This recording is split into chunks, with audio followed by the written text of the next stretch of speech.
एक गोष्ट आपल्याला सगळ्यांना नम्रपणे सांगू इच्छितो की ह्या अक्षय शिंदे फेक एन्काउंटर म्हणण्यापेक्षा मर्डर केसचा ही पहिली टप्प्याची लढाई आम्ही जिंकलेलो आहोत आणि ती लढाई जिंकण्यासाठी आम्हाला सगळ्यात महत्त्वाचं जी मदत कुणी केली असेल आमच्या संविधानिक अधिकाराचं रक्षण करण्यासाठी तर मेहरबान माननीय उच्च न्यायालय आणि जो निष्पक्ष इन्क्वायरी ज्या न्यायदंडाधिकारी ठाण्यांनी केलेली आहे कस्टोडियल डेथ अक्षय शिंदेची त्यांना मी धन्यवाद प्रथमतः देतो। आता जो तुमचा दुसरा प्रश्न आहे की ऑब्झर्वेशन्स आणि मेहरबान न्यायालयाने न्यायदंडाधिकारी जे आहेत ठाण्याचे त्यांनी त्यांच्या याच्यामध्ये काय निरीक्षणं नोंदवलेली आहेत, काय ऑब्झर्वेशन्स आहेत, त्याच्यावरती मी स्टेप बाय स्टेप आपल्याला प्रत्येक घटनेचं उत्तर देतो। म्हणजे तुम्हाला असे उत्तरं मिळाली का तुमचे प्रश्न येणारच नाहीत अशी मला खात्री आहे। पहिलं जे आहे की सगळे म्हणत होते की अक्षय शिंदेने काय केलं, त्या जे कोणी अधिकारी होते तिथे ज्यांच्यावर फायरिंग केली तर फायरिंगच्या प्रोसेसमध्ये सगळ्यात महत्त्वाचं काय असतं, फायर केल्याच्या नंतर तो गनशॉट रेसिड्यू जो असतो फायर केल्याच्या नंतर जो फायर करतो त्याच्या हातावर असणं गरजेचं आहे। परंतु रिपोर्ट जर पाहिले त्याच्यामध्ये ना अक्षय शिंदेच्या हातावर गनशॉट रेसिड्यू दिसलेत ना त्याच्या हातात जी बेडी बांधलेली आहे त्याच्यात पण गनशॉट रेसिड्यू दिसलेले नाहीयेत। सेकंडली जर फिंगरप्रिंट पाहिलं तर ज्या पिस्टलने अक्षय शिंदेनी पोलिसावर फायर केला म्हणून म्हटलंय त्याच्यावर पण त्याचे फिंगरप्रिंट नाहीये। असं ते मी जे काय सांगतोय ते वाचन केल्यानंतरच सांगतो, माझ्या मनाचं काही सांगत नाही। ज्या बॉटलने तो पाणी पिला त्या बॉटलवर पण त्याचे फिंगरप्रिंट नाहीयेत। आता आपण येऊ ज्या पोलीस अधिकाऱ्याच्या मांडीत गोळी अक्षय शिंदेने मारली असं एवढा तुमच्या मीडियाच्या माध्यमातून सगळीकडे जे सांगितलं जात होतं त्यांनी मांडीवर जी घातलेली जीन्स पॅन्ट होती त्याच्यावर येऊ। आता त्या जे एपीआय मोरे आहेत त्यांचं नाव, त्यांच्या जीन्स पॅन्टीवर पण ती जी रेसिड्यू असणं गरजेचं आहे गनशॉटची त्याच्यावर पण नाहीये। सगळ्यात महत्वाचं म्हणजे मीडिया समोर तर वेगळं म्हटलं परंतु यांचे जे एपीआय मोरेंची स्टेटमेंट जी आहे जी खाली रेकॉर्ड केली त्याच्यामध्ये त्यांचं असं कुठेच म्हणणं नाहीये की अक्षय शिंदेने त्यांचं पिस्टल छिनलं आणि त्यांनी फायर केलेली आहे। अक्षय शिंदेला मारण्याआधी जर आपण रिपोर्ट जर पाहिले तर त्याला टॉर्चर केल्याचं दिसून येतंय कारण की त्याच्या गुडघ्यावर पण जखमा आहेत। त्याचबरोबर त्यांचं सीन रिक्रिएशन जो केला होता, scene recreation in the sense कशी कशी घटना घडली सीआयडी कडून, त्या घटनेच्या सीन रिक्रिएशन मध्ये देखील त्याची तपासणी मेहरबान न्यायदंडाधिकारी यांनी केली। त्याच्यातून पण ते सीन रिक्रिएशन मध्ये हे निदर्शनास येतंय की 4 पोलीस अधिकारी एका आरोपीला कंट्रोल करण्यासाठी ती सिच्युएशन हँडल करण्यासाठी सफिशियंट होते। त्यानंतर एफएसएल रिपोर्ट जर पाहिले, आमचं म्हणणं नाही आता एफएसएल रिपोर्ट आमच्या जी कथन आम्ही डे 1 पासून करतो it is a cold blooded murder, it is a murder, त्याला देखील एफएसएल रिपोर्ट दुजोरा देतोय। त्याच्यामध्ये एफएसएल रिपोर्ट प्रमाणे आमच्या सबमिशनला आमच्या म्हणण्याला अर्थ आहे। यांनी अक्षय शिंदे आणि त्याच्या आई वडिलांनी जी काही स्टेटमेंट कोर्टासमोर दिलेली आहे ती सत्य आहे असे दिसून येत आहे। आणि याच्यामध्ये एकंदरीत 5 पोलीस अधिकारी ज्याच्यामध्ये Sanjay Shinde senior PI, Nilesh More API, Abhijit More head constable, Harish Tawde head constable आणि सतीश खताळ पोलीस कॉन्स्टेबल या 5 अधिकारी अक्षय शिंदे याच्या मृत्यूस जबाबदार आहेत असं निरीक्षण मेहरबान न्यायदंडाधिकारी ठाणे यांनी नोंदवलेलं आहे। आणि त्या निरीक्षणाचा रिपोर्ट ज्यावेळेस मेहरबान उच्च न्यायालयामध्ये सादर केला तर कायद्याप्रमाणे पोलिसांनी ज्यांनी कोणाविरोधात आता हे निरीक्षण न्यायदंडाधिकाऱ्यांनी नोंदवलंय त्यांच्या विरोधामध्ये एफआयआर दाखल करावी लागेल, करणं बंधनकारक आहे असं सरकारी वकिलांकडून APP वेणेगावकर यांच्याकडून कोर्टासमोर ग्वाही देण्यात आलेली आहे. Now we are in the position. एवढ्या दिवस सरकारकडून म्हणण्यात आलं होतं की मेहरबान न्याय दंडाधिकाऱ्यांची चौकशी चालू आहे, आता तिचं कन्क्लुजन आले आणि त्याच्यामध्ये ह्या 5 अधिकाऱ्यांना जर दोषी धरलंय तर तात्काळ 302चा गुन्हा ह्या 5ही पोलीस अधिकाऱ्यांवरती दाखल होणं कायदेप्रमाणे क्रमप्राप्त अपेक्षित आहे. आता हे दाखल जर करत असतील किंवा नसतील, तुमच्याशी बोलल्या झाल्यानंतर माझी एक 5 वाजताची हिअरिंग संपल्यावर मी मुंब्रा पोलीस स्टेशनमध्ये जाऊन ही ऑर्डरची कॉपी त्यांना सबमिट करून या 5 अधिकाऱ्यांवरती तात्काळ FIR दाखल करण्यास विनंती करणार आहे. आणि जर त्यांनी ते केलं नाही तर आपल्या ऍडमिनिस्ट्रेशन ऑफ जस्टिसमध्ये ते ऑब्स्ट्रक्ट करीत आहे, मेहरबान न्यायालयाच्या आदेशाचा अवमान करीत आहे आणि कायदेशीर कर्तव्यास ते कसूर करून आरोपींना कायदेशीर शिक्षेपासून वाचविण्याचा प्रयत्न करीत आहे. या संदर्भात आरोपातील जे काही आपराधिक कलम असतील त्यानुसार त्यांच्यावर देखील गुन्हा दाखल करण्याची आम्ही मागणी करणार आहोत. आणि म्हणून मला तुम्हाला सर्वांना इतकंच सांगायचं आहे की ही फक्त फर्स्ट स्टेप आम्ही आज जिंकतोय. जास्तही खुश होण्याचं काही कारण नाही आणि जास्त दुःखी होण्याचं काही कारण नाही. आपल्याला तथागतांचा मध्यम मार्ग स्वीकारूनच आता पुढे जाणं गरजेचं आहे. आणि म्हणून मला तुम्हाला इतकंच सांगायचं आहे, हे जे काय रिकमेंडेशन जे काय आम्ही रिपोर्ट पाहिले त्याच्यामध्ये केविलवाना प्रयत्न सरकारच्या वतीने सरकारकडून करण्यात आला की आता हा रिपोर्ट सगळा ह्युमन राईट्स कमिशनकडे जाईल. Human rights nothing. एकदा रिपोर्ट आलाय, मॅजिस्ट्रियल कस्टडीची इन्क्वायरी झाली, रिपोर्टमध्ये 5 लोकांना जबाबदार धरलंय. त्यांचा जो बनाव होता की आम्ही स्वतःच्या आत्मरक्षणासाठी अक्षय शिंदेच्या डोक्यात गोळी मारली ते खोटं ठरलेलं आहे. म्हणून क्लिअर कट मर्डर करण्यासाठीच त्यांनी फायरिंग केलेली आहे असे प्रायमाफेसी दिसत असताना जर ते पोलीस अधिकाऱ्यांवरती तात्काळ FIR आजच्या आज दाखल होणे हे कायद्याप्रमाणे क्रमप्राप्त आहे. आणि म्हणून याच्या पुढची जी काय प्रोसेस राहील, जी काय लाईन ऑफ ऍक्शन राहील, तुम्ही आज खूप दिवसानंतर मला भेटलात आणि मी तुमच्या सगळ्यांच्या पत्रकारांचे देखील अभिनंदन व्यक्त करतो. कारण की 24 तारखेला आपण भेटलो होतो आणि आज डायरेक्टली आपण 20 जानेवारीला म्हणजे फक्त कस्टोडियल डेथची इन्क्वायरी मॅजिस्ट्रेट कोर्टाकडे व्हायला इतका विलंब का लागला? तर सरकारकडून जी काही इन्व्हेस्टिगेटिंग टीम होती त्यांनी मेहरबान न्याय दंडाधिकाऱ्यांकडे जे काय अपेक्षित त्यांना कागदपत्र होते पाहिजे की रिपोर्ट्स पाहिजे होते ते त्यांना देण्यासाठी चालढकल करीत होते, विलंब लावत होते. अनेक वेळा जर कोर्टाचे आदेश पाहिले तर जे विलंबाचे ते कारण कोर्टासमोर देत होते त्याचे काय ते सबळ कारण वाटत नव्हते. कोर्टाने देखील त्याच्यावरती अनेक ऑर्डरमध्ये ताशेरे ओढलेले आहेत आणि म्हणून त्यांनी डिले करायचा पुरेपूर प्रयत्न केला. परंतु असं बऱ्यापैकी ह्या केसमध्ये आता आज जो निकाल आलेला आहे आम्ही त्याचं मनापासून अक्षय शिंदे यांच्या पालकांच्या कुटुंबियांकडून आम्ही स्वागत करीत आहोत.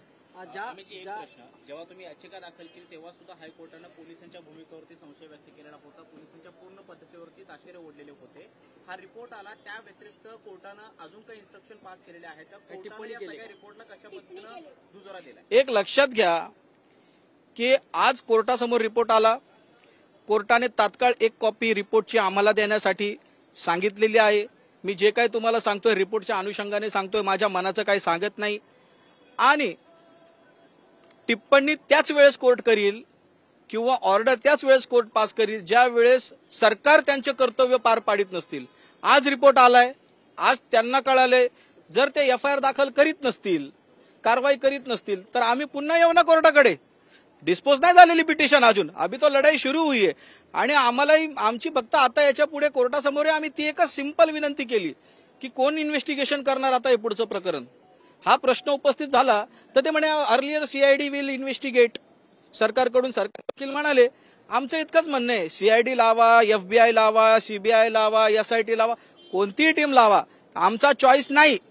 फक्त इतकंच मेहरबान न्यायालयाचं त्याच्यावर नियंत्रण असावं, त्यांच्या आधिपत्याखाली तपास व्हावा आणि आमचा जो निष्पक्ष तपासाचा अधिकार आहे सत्य उघडकीस फक्त यांच्यापुरतं नाही सगळ्या जनतेसमोर येण्याचा तो निष्पक्ष तपासाचा अधिकार कोर्टाकडून संरक्षित व्हावा एवढीच माफक मागणी आम्ही कोर्टाकडे केलेली आहे. तुम्ही आता म्हणालात की त्या पोलिसाला गोळी लागली होती, त्या पोलिसांनी नेमकी काय जबानी दिली? कारण तुम्ही म्हणाल की त्या दोघांमध्ये डिफरन्स आहे. काय डिफरन्स आहे, काय म्हणाले ते? पोलिसांचं जे काय म्हणणं आहे, कोणाच्या म्हणण्यावर दुजोरा देण्यापेक्षा तांत्रिक पुरावे, टेक्निकल एव्हिडन्स, फॉरेन्सिक एव्हिडन्स याच्यावरती आपण जास्त भर दिला पाहिजे. माणूस खोटा बोलू शकतो, पण जे रिपोर्ट्स असतात, जे गनशॉट पावडर ज्यावेळेस फायरिंग होते एखाद्या गनमधून, गनशॉट पावडर 100% ज्यांनी फायर केली त्याच्या हातावर पडतेच. अक्षय शिंदेने जर फायर केली तर त्याच्या हातावरती गनशॉट पावडर आली पाहिजे ना, ती नाहीये ना. आणि त्यांच्या ज्याच्या मांडीत गोळी घुसली असं म्हणतायत, तर त्याच्या जीन्स पॅन्ट जी घातली होती त्याने, त्या जीन्स पॅन्ट मध्ये पण गनशॉट पावडर पाहिजे ना, गनशॉट रेसिड्यू पाहिजे ना, तिच्यात पण नाहीये. म्हणजे अक्षय शिंदेने फायरिंग केली का, हा मी तुम्हाला प्रश्न विचारतो. वाटतं का तुम्हाला कोणाला त्यांनी फायरिंग केलेली आहे? या स्टेजला तर नाही वाटत. जो रिपोर्ट आज सादर झाला किंवा चौकशीचा जो अहवाल आहे त्याच्यामध्ये फॉरेन्सिकचे जे एव्हिडन्स आहेत ते ज्या पद्धतीने दाखवण्यात आलेले आहेत की फिंगरप्रिंट्स नाहीयेत किंवा गन पावडर त्याच्या हातावरती नाही अक्षय शिंदेच्या, तर एवढं मोठे लूपहोल्स ठेवून जो हा एन्काउंटर कथित स्वरूपामध्ये पोलिसांनी केला, हा कुणाच्या विश्वासावरती अशा पद्धतीने त्यांनी हे पाऊल उचललं? याच्या पाठी काय वाटतं षडयंत्र? पोलीस एवढे ओव्हर कॉन्फिडंट होते म्हणून त्यांनी हा मोठं पाऊल उचललं आणि आता हे चौकशीमधून सगळं समोर आले.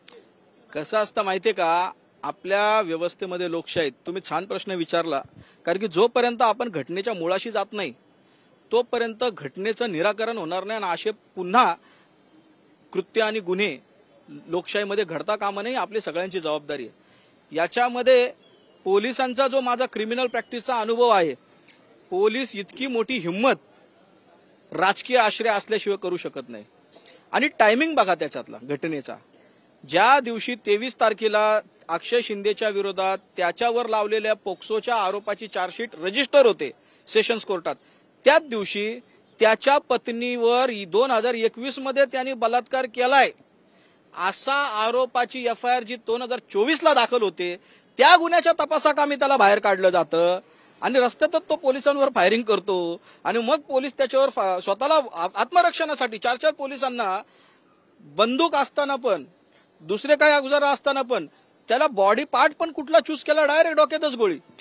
हे क्लिअर कट होतं की टायमिंग, समोर विधानसभेची निवडणूक होती आणि लोकांमध्ये बदलापुरात विशेष करून अक्षयवरती रोष निर्माण राजकारण्यांनी केलेला होता आणि त्याचं इनकॅश पॉलिटिकली कसं घेता येईल, ह्या सगळ्या उद्देशाने हे सगळं घडवलेलं आहे असं मला वाटतं. आणि मला या सरकारच्या मंत्र्यांना आणि सरकारला विचारायचंय की आपण सत्तेमध्ये येतो लोकांची सेवा करण्यासाठी, परंतु लोकांची जर आपण सेवा करण्यासाठी येतो तर सत्तेत येण्यासाठी आपण असे मार्ग जर अवलंबू लागलो तर उद्या तुम्हाला देखील जर विरोधी पक्षात यावं लागलं आणि तुमच्या सोबत जर असं कोणी केलं तर काळ सोकावतोय, कुणालाही याच्यामधून माफी मिळत नसते. म्हणून ह्या गोष्टीतून पोलिसांना माझं सांगणं, याच्यात धडा घ्या. याच्यात तुम्ही अडचणीचं विचारलं म्हणून सांगतो, अक्षय शिंदेच्या प्रकरणामध्ये एवढा विलंब लागल्यामुळे आणि अक्षय शिंदे प्रकरणामध्ये आयोग वगैरे गठीत केल्यामुळे, आयोगाचं जे सरकारने गठीत केलंय, कुठल्या आयोगाचे रेकमेंडेशन सरकारने आतापर्यंत, स्वामीनाथन आयोगाचे रेकमेंडेशन सरकारने मान्य केलेले आहेत का? गुंडेवार आयोगाचे रेकमेंडेशन सरकारने मान्य केलेले आहेत का? भीमा कोरेगावचा आयोग 2018ला गठीत केलाय, त्याचा अजून अहवाल येणं बाकी आहे. आणि ह्यांचे जे अहवाल आहेत ते सरकारने मान्य करायचे की नाही मान्य करायचे हे सरकारवर अवलंबून असतं. म्हणून आयोगाचा जो त्यांचा लॉलीपॉप जे जनतेला आणि पीडित लोकांना देतात, त्यांना कायद्याचं नॉलेज नसल्या कारणाने त्यांना असं वाटतं का आयोगाचा रिपोर्ट आल्याशिवाय आपल्याला काय होणार नाही. परंतु आयोगाचा अंतिम निर्णय घेण्याचा अधिकार सरकारकडे असल्या कारणाने या आयोगाचं बाहुलं सगळीकडे, सगळ्याच राज्यामध्ये सरकार चालवतंय. म्हणून आम्हाला आयोगाचे ह्या काही गोष्टीमध्ये इंटरेस्ट नाही, आम्हाला क्रिमिनल प्रॉसिक्युशन पाहिजे आणि म्हणून आम्ही या सगळ्यामध्ये घडलो आहोत. आता 23 तारखेचा एन्काउंटर अक्षय शिंदेचा झाला, त्याच्यानंतर परभणीमध्ये कस्टोडियल डेथ झाली. जर हाच न्याय जर तात्काळ ह्या सरकारने, आमच्या देवाभाऊंना बदल्याचं नाही बदलाचं राजकारण पाहिजे, जर ही इन्क्वायरी तात्काळ जर संपवली असती 1-2 महिन्यामध्ये, तर पोलिसांची तिकडे पण अमानुषपणे जो लाठी हल्ला करण्यात आलेला आहे ती हिंमत वाढवली नसते. आता देखील त्या केसमध्ये देखील त्यांनी क्लीन चिट देऊन टाकलेली आहे. परंतु दुर्दैवानं या केसमध्ये ज्या पद्धतीने आम्ही पुढाकार घेतला आणि हायकोर्टामधून या सगळ्या गोष्टीचं मॉनिटरिंग झालंय, त्या प्रकरणामध्ये अजूनही हायकोर्टामध्ये प्रकरण का गेलं नाही हा प्रश्न मला महाराष्ट्राच्या सुज्ञ जनतेला विचारावासा याच्यासाठी वाटतो की ज्या ज्या वेळेस तुमच्या अधिकाराचं संरक्षण सरकार करत नसेल, तुमचे अधिकाराचं पायमल्ली करत असेल, तर फक्त आणि फक्त मेहरबान उच्च न्यायालयालाच तुमचे संविधानिक अधिकार रिट ज्युरिस्डिक्शनमध्ये प्रोटेक्ट करण्याचे असल्या कारणाने ह्या प्रकरणांमध्ये तुम्ही जर आला असता तर अजूनही तुम्हाला वेळ गेलेली नाहीये. आपण जर ह्या 2 केसमध्ये जर पोलिसांना 302 मध्ये जर शिक्षा झाली किंवा आत गेले, तर सरकारच्या वरिष्ठ अधिकाऱ्यांनी किंवा पॉलिटिशियननी किती जरी म्हटलं की पब्लिकला ठोकून काढा, तर एकदा पण लाठी मारताना 10 वेळा पोलीस अधिकारी विचार करतील, अरे बाबा अवघड ठिकाणी जर फटका बसला आणि जर याच्यातला कोणी दगावला तर आपल्याला 302 मध्ये आत जावं लागेल. ही कायद्याची भीती निर्माण होणं, ही कायद्याचा रिस्पेक्ट निर्माण होणं ही आताची काळाची गरज आहे असं मला वाटतं. हा राजकीय बळी होता. मला 99% वाटतं राजकीय बळी होता आणि त्याचा बऱ्यापैकी फायदा त्यांना इलेक्शनमध्ये झालेला आहे. त्यांना जे काय अपेक्षित होतं ते झालेलं आहे. परंतु याच्या पुढे परभणीचं जे प्रकरण आहे त्याच्यामध्ये जर आता प्रॉपरली स्टेप्स घेतल्या गेल्या नाहीत, मस्साजोगचं जे प्रकरण आहे, ज्या पोलीस अधिकाऱ्याने हा सगळा जो विषय हा पोलीस अॅट्रॉसिटीशी निगडीत आहे, पोलिसी अत्याचाराशी निगडीत आहे. मस्साजोगच्या प्रकरणामध्ये पण ज्या सरपंचाने मस्साजोगचे जे सरपंच जे आपला दिवंगत झाले त्या सरपंचाच्या पण विषयामध्ये जर आपण पाहिलं, जो एससीचा व्यक्तीचं FIR घेणं हे क्रमप्राप्त असताना त्याची FIR घेतली नाही, त्या पोलीस अधिकाऱ्यांवरती देखील कारवाई अद्याप झालेली नाहीये. इतकं सगळं मोठं आंदोलन जनतेकडून उभारलं असताना. म्हणून माझं असं म्हणणं आहे की हे सगळे प्रकरण जर आपण कनेक्टेड पाहिले तर गृह विभाग आमच्या देवाभावाच्या हातामध्ये आहे आणि देवाचा न्याय काय असतो ते आपल्याला इलेक्शनच्या आधी कळालेलं आहे. आणि देवाचा न्याय कसा खोटा आहे हे आज मॅजिस्ट्रेट साहेबांच्या रिपोर्टमधून पण कळालेलं आहे.